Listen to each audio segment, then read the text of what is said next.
खुशी वहीं पर है जहां मन प्रसन्न हो। एक बुढ़िया थी जिसके एक पुत्र था। दोनों ही निर्धन थे और बहुत ही कठिनाई में जीवन व्यतीत कर रहे थे। एक दिन बुढ़िया के पुत्र ने अपनी माता से कहा कि यहाँ पर तो मेरे लिए कोई काम है नहीं। आप मुझे अनुमति दीजिए ताकि मैं किसी दूसरे नगर जाऊं। हो सकता है कि वहां पर मुझे कोई काम मिल जाए और मैं पैसा कमाकर वापस आऊं। बूढ़ी माँ ने अपने बेटे को एक सिक्का दिया और थोड़ी सी रोटी भी यात्रा मार्ग के लिए दे दी। इसके बाद उसने अपने पुत्र को विदा किया। बुढ़िया का बेटा चलते चलते एक बाजार पहुंचा। वहां पर उसने एक बूढ़े भिखारी को देखा। वह चिल्ला चिल्ला कर कह रहा था कि है कोई जो मेरे जीवन के अनुभव को एक सिक्के में खरीदे। कोई भी उस बूढ़े भिखारी की बात नहीं सुन रहा था। इसी बीच उस युवक ने सोचा कि मेरे पास एक सिक्के के अतिरिक्त कुछ भी नहीं है, क्यों न यह सिक्का मैं इस बूढ़े को दे दूं। उसने यह सोचते हुए कि आजीविका का प्रबंध करने वाला तो ईश्वर है, वह सिक्का बूढ़े को दे दिया। सिक्का देते समय युवक ने उस बूढ़े से कहा कि अब तुम मुझको अपने जीवन का अनुभव बताओ। बूढ़े ने कहा कि कोई भी अपनी वर्तमान स्थिति से संतुष्ट नहीं है। वह सोचता है कि इस स्थान से किसी दूसरे स्थान पर जाऊं ताकि मेरी स्थिति बेहतर हो जाए। बूढ़े ने कहा कि मेरे हिसाब से तो वह स्थान उचित है जहां पर मन को शांति मिले। प्रसन्नता महत्वपूर्ण है, न कि स्थान। बूढ़े की बात सुनने के पश्चात युवा आगे बढ़ गया और चलते चलते एक जंगल में पहुंचा। वहां पर उसने देखा कि बहुत से लोग एक कुएं के किनारे जमा है। उसने उन लोगों से पूछा कि क्या हुआ। लोगों ने कहा कि इस आशा के साथ हमारा कारवां यहाँ पर आया था कि इस कुएं से पानी निकाल कर पिएगा। अब हम स्वयं प्यासे हैं और हमारे पशु भी प्यासे हैं। हमने कुएं से पानी निकालने के लिए कई बार रस्सी में बाल्टी बांधकर कुएं में डाली और हर बार रस्सी टूट गई और बाल्टी कुएं में गिर गई। अंत में हमने एक व्यक्ति को कुएं में भेजा ताकि वह हमारी बाल्टियों को वापस ले आए, किंतु वह भी वापस नहीं आया। पता नहीं कुएं में क्या है। युवक जो अपने घर से काम के लिए ही निकला था, उसने यह सोचा कि इन लोगों को अपनी योग्यता और क्षमता को प्रदर्शित करने का यह बहुत अच्छा अवसर है। हो सकता है कि कारवां के लोग इसे देखकर मुझे कोई काम सौंप दें। उसने कारवां वालों को संबोधित करते हुए कहा कि यदि आप अनुमति दे तो मैं कुएं में जाकर देखूं कि वहां पर क्या है। कारवां वालों ने उसे तुरंत ही कुएं में जाने की अनुमति दे दी, क्योंकि वे स्वयं इस कार्य से डर रहे थे। उन्होंने युवक की कमर में रस्सी बांधी और उसे कुएं में भेज दिया। वह दीवार के सहारे धीरे धीरे कुएं में उतर रहा था। जैसे ही वह पानी के निकट पहुंचकर बाल्टियों को ढूंढने का प्रयास कर रहा था, एकदम से उसने एक बहुत बड़े काले देव को देखा। देव ने उससे कहा कि तुम यहाँ पर क्या कर रहे हो। देव को देखकर नौजवान डर गया। उसने देव को सलाम किया। इस पर देव हंसा और बोला, सलाम सुरक्षा लाता है। तुम मुझको एक सज्जन युवक लग रहे हो। मैं तुमसे एक प्रश्न करना चाहता हूँ। यदि तुमने मेरे प्रश्न का सही उत्तर दे दिया तो मैं तुम्हें यह अनुमति दूंगा कि कुएं से पानी लेकर सुरक्षित वापस चले जाओ।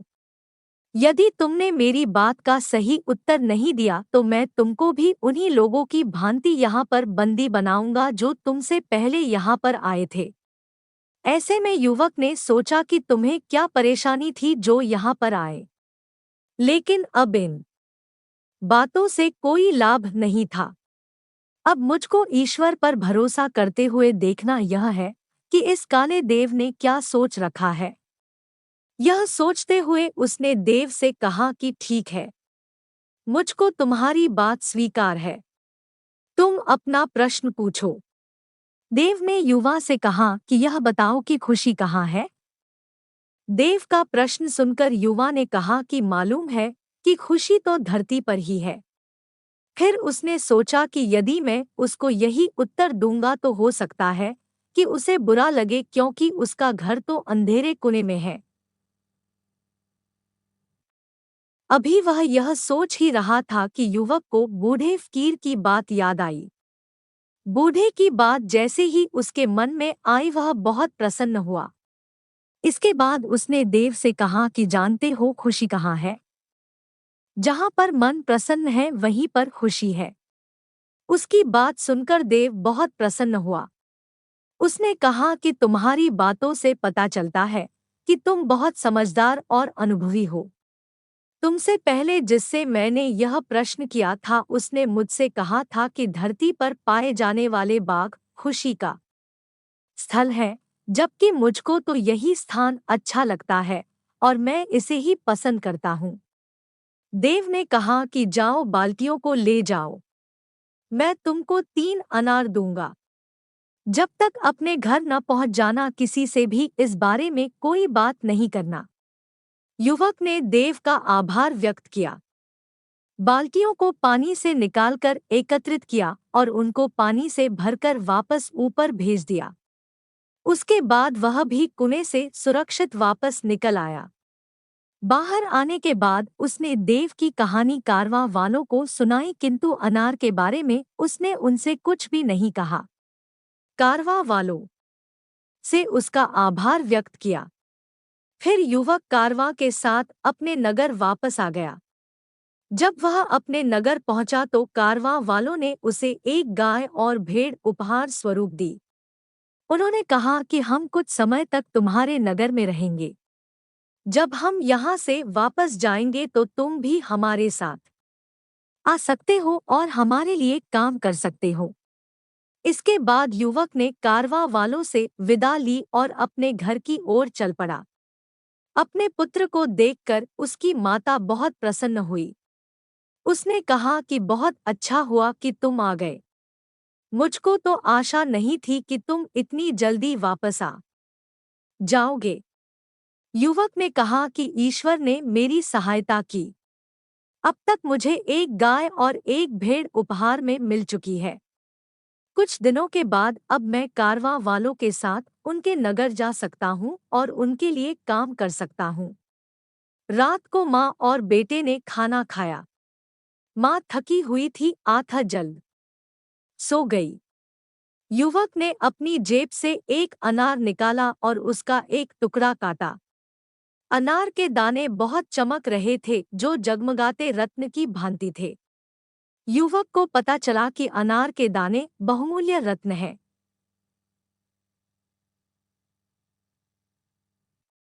यह जानकर वह बहुत खुश हुआ। वह कारवां के साथ यात्रा पर नहीं गया। उसने कुछ रत्न लिए और उन्हें जाकर बाजार में बेच दिया। उनसे मिलने वाले पैसों से उसने एक दुकान खरीदी और व्यापार आरंभ किया। जब भी लोग किसी ऐसे व्यक्ति को देखते हैं जो अनुपयुक्त स्थान पर रहता हो या उसकी आय कम हो और बड़ी कठिनाइयों में जीवन व्यतीत करता हो, लेकिन इन सब के बावजूद भी वह प्रसन्न हो, तो लोग यह कहावत दोहराते हैं, कुजा खुश अस्त आंजा के दिल खुश अस्त, अर्थात खुशी वहीं पर है जहां मन प्रसन्न हो। ये कहानी कैसा लगा कमेंट करके बताएं और चैनल को लाइक और सब्सक्राइब जरूर करें और शेयर करना ना भूलें। नमस्कार।